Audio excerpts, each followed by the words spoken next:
Hi there, welcome to Hourglass Workshops and Conversations with Nancy and Cheryl. I'm Nancy. And I'm Cheryl. Last month we talked about clearing and cluttering. You were moving and you had some things that you wanted to change up, and I had some things I needed to change. We're talking about kind of clearing space in our life, clearing out activities that no longer served us, and clearing out things to make way for something else. So this month we're going to be talking about what that something else is, and it's really creativity, and it's allowing yourself to make time and space for creativity to emerge, because it doesn't scoot its way through when we're in a jumble of activities. No, there's no time for it. Yeah. So how's that, as you've been decluttering and clearing out, how's that been working for you in terms of creativity? What showed up? It's been huge. Okay. One thing that I took up was watercolors. I paint, but I've never done watercolors before because, for one thing, there's a whole lot less control and not my easy thing to let go of. But I went for my first watercolor lesson, and it was awesome. It was so much fun, and it was just like I was a kid again. An hour and a half. Normally I am so time oriented. Every moment of every day I know where I'm going. It takes 4 minutes to do this and 7 minutes to do that. I completely got into the flow. And lost time. And finally, the lady that was doing it said, "Oh, it's time now." And I was like, holy smoke, where did that time go? It was so wonderful. I loved it. I haven't felt like that since I was a kid. Yeah, that's great. So that's tapping into that space and that time and allowing that. Any other things bubbling up? No, how about you? Well, I'm back to writing on a regular basis. Yay! Yes, and one of the things I did is I had to rearrange my office. My son, his wife, and their two little kids, my grandchildren were in town a couple of weeks ago, and so a couple of weeks before that it afforded me the opportunity to clear out some things, because my office turns into a children's room, which I absolutely, of course, love.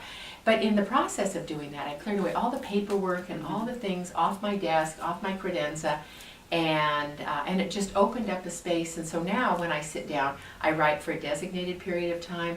I'm moving forward, I'm feeling good, and making some real headway. So that's been fun, because the challenge I have in writing is being naturally an extrovert.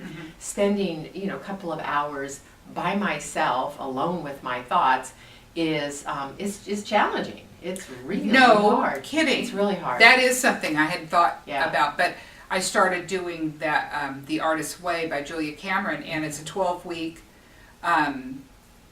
that's a book. If you've never done it or ever tried it, that's just a classic. Yeah. It's been around for 30 years or something? Yeah, I've done it probably 3 or 4 different times, and incorporating that, and she talks about that. But one of the things you start off doing right on day one is your morning writing, morning papers, and it's 3 pages of stream of consciousness writing. And that is so hard for me, because my mind, I distract myself. I find myself hopping up for a cup of coffee. Oh, I need to get this. Oh, I need a new pen. I need this. It's like, okay, finally I sat down and it's like, why am I avoiding this? Right. Right. And she said it's a fear of self-intimacy. Oh, that's interesting. Yeah, I thought, whoa, that's kind of interesting. I just read that this morning because I thought, what the heck? Why am I just spleening against this? Because I write all the time, But oftentimes, certainly like in the book I'm working on and my blog posts and writing that you've done, it's outer directed. Right. And it's either on a topic, a subject, but it's something that's external to us. And, but boy, self-intimacy, that's it. Yeah. No wonder I'm struggling. Yeah, I know. Isn't that terrible? Yeah. But it's so much easier to focus our attention on somebody else rather than focus it on ourselves. Especially as women. Yeah. Men look at the world very differently from the way we do, and they have other challenges, but I don't think that's as big a challenge for them. But I think that one of the things, when we do try and make time for ourselves and for creativity, and I think it's really important to recognize what some of those obstacles are, and I think we hit on 2 of them. Yeah. One is the uncomfortableness of it, it's the giving up of the familiar. Mhm. You know, I mean, it's easy to kind of fill our lives with busyness, and to really kind of make that a daily habit. I think that's one of the nice things about the Artist Way, Mhm. is she has you do that every day, and it does get easier. Yeah. You know, it really does. I went to a writer's workshop actually a few weeks ago, and we had to write what was the equivalent of like morning pages. Mhm.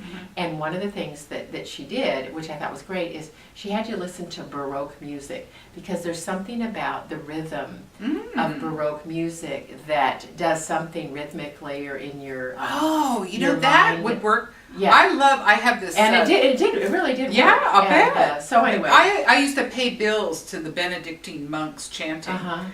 which I know people thought was very odd, but for some reason it's very soothing Yes. for me. I love it. Yeah, so I think it's playing different ways with your mind, and finding a space Yeah. where you can kind of get past that uncomfortableness, that personal intimacy, or the frustration or whatever, and move forward. Good So, thoughts, yeah. So give it a try. Hopefully you're still clearing out different things from your life to allow creativity to come forward and build some new habits to make that happen. If you make space, it will come. Yeah, it really does. Yeah. It really does. So until next time, I'm Cheryl. And I'm Nancy. Check us out on hourglassworkshops.com. Thanks. Bye now. Bye.